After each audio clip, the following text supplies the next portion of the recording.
শুভ সকাল বন্ধুরা, ৩৫ লাইফস্টাইল চ্যানেলের নতুন আরও একটি ব্লগে তোমাদের জানাই সুস্বাগতম।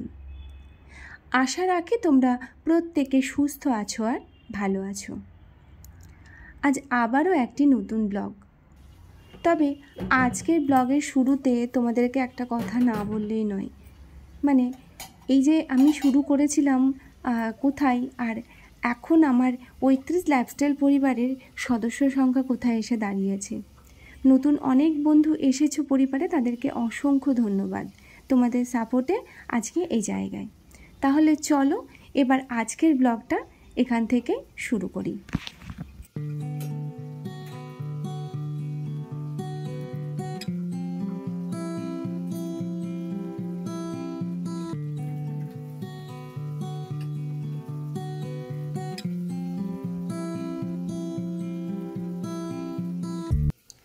কাজ হলো এমন একটা জিনিস যেটার দ্বারা নিজেকে ভালো রাখা সব থেকে বেশি সহজ বলে মনে হয় আমার মনে হয় সারাটা দিন যদি আমি নিজেকে কাজের মধ্যে ব্যস্ত রাখতে পারি তাহলে আমি বোধহয় সব থেকে বেশি ভালো থাকবো। এবং এটা হয়ও তাই। যেদিনকে আমি সব থেকে বেশি ব্যস্ততার মধ্যে থাকি সেদিনকে এই কুচিন্তা মানে দুশ্চিন্তা এগুলো কিন্তু মাথার মধ্যে একদমই ঘোরাফেরা করে না। আর ওই যে বলেই না, যখনই তুমি মানে কাজ ছাড়া এমনি বসে থাকবে, মানে অলস মস্তিষ্ক শয়তানের বাসা, সত্যিই তাই হয়। মানে তখন শুধু উল্টাপাল্টা চিন্তাগুলো মাথার মধ্যে খালি ঘুরপাক খেতেই থাকে। যাই হোক, প্রত্যেক দিনের মতো একদম ঘুম থেকে উঠে ফ্রেশ হয়েছি, আর ফ্রেশ হয়ে একদম চলে এসেছি রান্নাঘরে। ভাতটা একদিকে বসিয়ে দিয়েছি। তো মাছ আনা হয়েছে দেখতেই পেলে। তো মাছটাকে ভেজে আগে ভাবছি মাছের ঝোলটা আগে করে নেব, কারণ মাছের ঝোলটা হয়ে গেলে ভাত আর মাছের ঝোল দিয়ে অন্তত তোমাদের দাদাভাইয়ের লাঞ্চ বক্সটা রেডি করে দিতে পারবো।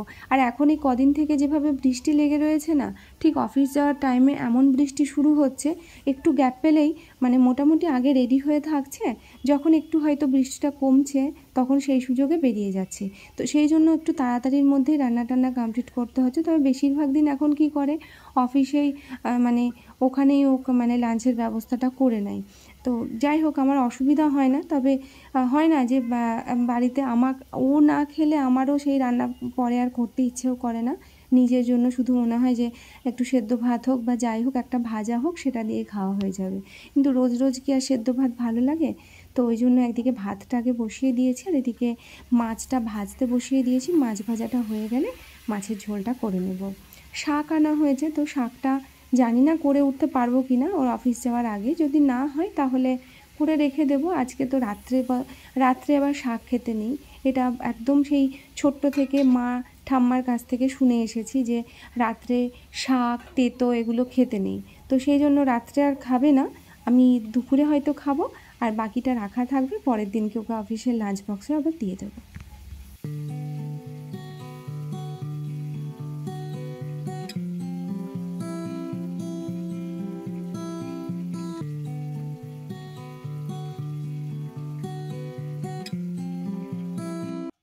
তোমাদের দাদাভাই অফিসে বেরিয়ে গেছে, তার জন্য আর শাকটা আর রান্না কমপ্লিট করে উঠতে পারিনি। যা হয়েছিল ওই মাছের ঝোল আর ভাত দিয়ে দিয়েছি। আর এবার শাকটা রান্না করে নিই, কেননা এখন যদি না করি পরে স্নান করে এসে আর ইচ্ছেও করবে না করতে। যাই হোক, কলমির শাক এনেছে। কলমির শাকটা খেতে ভীষণ ভালো লাগে। আমাদের মানে আমার বাবার বাড়ি, মানে গ্রামে যে বাড়িতে থাকতাম আমরা, ছোট থেকে বড় হয়েছি, সেখানেতে তো শাক কিনে নিয়ে এসে খেতে হতো না। ওখানে অফুরন্ত শাক, যে মানে খাওয়ার জন্য শুধু তুলে আনার অপেক্ষা। তো এই শাকটা তুলতে যেতেও ভীষণ ভালো লাগতো। যাই হোক, তো রান্না মানে কমপ্লিট আজকের মতো। 1 কাপ চা বানিয়ে নিয়েছি। তো 1 কাপ চা বানিয়ে নিয়ে সকাল থেকে কিছুই খাওয়া হয়নি, ওই শুধু খেজুর খেয়েছিলাম কয়েকটা, তাছাড়া কিছু খাইনি। তো চা বানিয়ে নিয়ে একদম পছন্দের জায়গা ব্যালকানি। এখানে কত সময় যে আমি কাটাই সারাটা দিনের মধ্যে সেটা আমি হয়তো বলে বোঝাতে পারবো না। একা থাকি তো ওই যেভাবে কাটি। তবে হ্যাঁ, এই একা থাকি বলে যে মানে বিরক্ত হওয়া বা এরকম কিছু না। তবে হ্যাঁ, সময়টাকে যেভাবে নিজের মতো করে কাজে লাগানো যায় চেষ্টা করি সেভাবেই কাজে লাগানোর।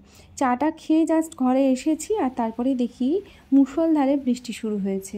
এত বৃষ্টি হচ্ছে, সত্যি চারিদিকে এত বন্যা শুরু হয়েছে, মানুষগুলোর কষ্ট দেখে ভীষণ খারাপ লাগছে। এত বৃষ্টি বোধহয় এর আগের বছরেও এরকম বৃষ্টি হয়নি। তো যাই হোক, বৃষ্টিটা হঠাৎ করে এলো, তো কাজ করতে যাব, কিন্তু মনে হলো সকাল থেকে তো একইভাবেই কাজ করেছি, কিছুটা সময় একটু নিজের মতো কাটাই। তো সেই জন্য ব্যালকনিতে দাঁড়িয়ে বৃষ্টির ছাড়টা নিচ্ছিলাম। প্রচণ্ড জোরে বৃষ্টি হচ্ছে, ভালো তো লাগছিল। এরকম মানে কি বলবো, এরকম ওয়েদার এই কিছুক্ষণের জন্য ভালো লাগে, কিন্তু একটানা ভালো লাগে না। তবে এখানে কন্টিনিউ 2 দিন ধরে যেভাবে বৃষ্টি লেগে রয়েছে, তাতে মানে বিরক্ত হয়ে যাওয়ার মতোই অবস্থা। রাস্তাঘাটে এত জল জমে গেছে, বাড়ি থেকে বাইরে বেরোনোর মানে উপায় নেই। যাই হোক, এদিকে চলে এসেছি রান্নাঘরে, আর এসে আমার পুরো রান্নাঘরটাকে এবার ক্লিন আপ করা, ডিপ ক্লিন প্রত্যেক দিনই করি, না করলেই নয়। মানে ভালো লাগে না। ঠিক পরের দিনকে আবার যা বা পরে কোনো কিছু হয়তো রান্না করব বা কিছু করব, সেজন্য তখন মনে হয় দেখেও যেন মনে হয় যেন ঠিক রোচে না, যদি পরিষ্কার পরিচ্ছন্নতা না থাকে। তো সেই জন্য একদম বাসন টাসন মোটামুটি যা ছিল ধোয়া হয়ে গেছে। তো এবার একদম ওভেন যেটা ছিল সেটাকে ক্লিন করে নিয়েছি। এখানকার কাজ আমার মোটামুটি কমপ্লিট হয়ে গেছে। তো রান্নাঘরের কাজ কমপ্লিট। আজকে অনেকটা হাতে সময় পেয়েছি, তো ভাবছিলাম আর কি কাজ করা যায়, তবে দেখলাম আলনাতে প্রচুর জামা কাপড় জমে আছে, যেগুলো হয়তো আমার প্রত্যেক দিনকে লাগেও না এখন। 2 কি 3টে এরকম ব্যাগ রাখা রয়েছে এখানে, যেহেতু কোনো ওয়ার্ড্রপ বা এখনও পর্যন্ত আলমারি আমি নিইনি, তো সেই জন্য সমস্ত কিছু ব্যাগে রাখা থাকে আমার। তো ভাবলাম যে যেগুলো ব্যবহার করছি না সেগুলোকে একটু ভাঁজ টাজ করে মানে যত্ন করে তুলে রেখে দিই, যেটুকু প্রয়োজন সেটুকুই বাইরে থাক। সেজন্য একদম পুরো ঝটপট করে ভাঁজ টাজ করে গুছিয়ে পুরো ঘরটর পুরো ঝেড়ে ঝুড়ে পুরো পরিষ্কার করে নিয়েছি। আর এদিকে আমার ঘর মোছার যেটা কাজ সেটাও কিন্তু কমপ্লিট হয়েছে। মানে মোটামুটি সকালের যা কিছু আমার বাসি কাজ ছিল সেগুলো আজকের মতো এখন আর কি কমপ্লিট হয়ে গেল। তো এবার একদম চলে যাব স্নান করতে। আর স্নান টান সেরে ঠাকুর পুজো দেওয়া হয়ে গেছে, পুজো দিয়ে চলে এসেছি খাবার নিয়ে। তো দেখতেই পাচ্ছ শাকটা রান্না করেছিলাম, আর এদিকে মাছ হয়েছিল। মাছে দেখতেই পেলে 2 রকমের মাছ ছিল, মানে ছোট বাটা মাছ টাইপের ছিল, আর একটা ছিল সম্ভবত ওটা রুই মাছ। হ্যাঁ, তো যাই হোক, রান্না যেহেতু ছিল তো খাওয়া দাওয়া করলাম। দুপুরে খাওয়া দাওয়া করে তো বিকেলে সন্ধ্যা হতেই একদম পুরো ঠাকুরের কাছে সন্ধ্যা দ্বীপটা দিলাম। তো এবার আজকে একটু বেরোতে হবে বলতে মানে 2-একটা জিনিস, মানে যে কাজগুলো আমার খুব ইম্পর্টেন্ট, না করলেই নয়। আমি আবার বাড়ি যাব এরপরে। তো আমি জানো তো দুপুরে খাওয়ার পরে আজকে ঘুমিয়ে গেছিলাম, ফলটা খেতে হতো বিকেলে, ভুলেই গেছি। তো কেটে রেখে দিয়েছিলাম, তো ভাবলাম যে কেটে যখন রাখা আছে তাও সন্ধ্যাটা দেওয়ার পরে ফলটা খেয়ে নিই, তারপরে একদম বেরোবো বলতে বেশ কয়েকটা কুর্তি রয়েছে, তো সেগুলোকে একটু ফিটিংস করতে হবে। এর আগের দিনকে একটা টেলার্সে গিয়ে ঘুরে এসেছি, সেখানে নিল না, মানে অর্ডার এখন নিচ্ছে না, মানে নতুন কিছু বানাতে দিলে নেবে, কিন্তু ফিটিংসের জন্য সেই সমস্ত কোনো কিছু আর কি নেবে না। তো ঘুরে এসেছিলাম, তো ভাবলাম যে না, যেখানে আমি আমার ব্লাউজ বানাতে দিয়ে এসেছি সেই টেলার্সে নিয়ে যাই, সেখানে গিয়ে একদম দিয়ে দেবো। তো সেই মতো একদম রেডি হয়ে বেরিয়ে পড়েছি আর চলে এসেছি টেলার্সে। দেখতেই পাচ্ছ 3টে কুর্তি রয়েছে, তো সেগুলোকে আর কি ফিটিংস করাবো। আর তারপরে এখান থেকে যাব অন্য একটা মার্কেটে। তো যাই হোক, চলে এসেছি। তোমাদের দাদাভাই অফিস থেকে এসেছে, আমি বাড়ি থেকে মানে ফ্ল্যাট থেকে গেছিলাম। তো রাস্তার ধারে মার্কেটিং করতে গিয়ে রাস্তার ধারে দেখেছে কাঁকড়া। হ্যাঁ, তার মানে বাজার করার থেকে মানে এদিকে আমাকে বললো আমার কাছে কিন্তু টাকা নেই, কিন্তু কাঁকড়া দেখে তখন থেমে গেল। তখন কোথা থেকে টাকা এলো আমি নিজেও আর কি বুঝতে পারলাম না।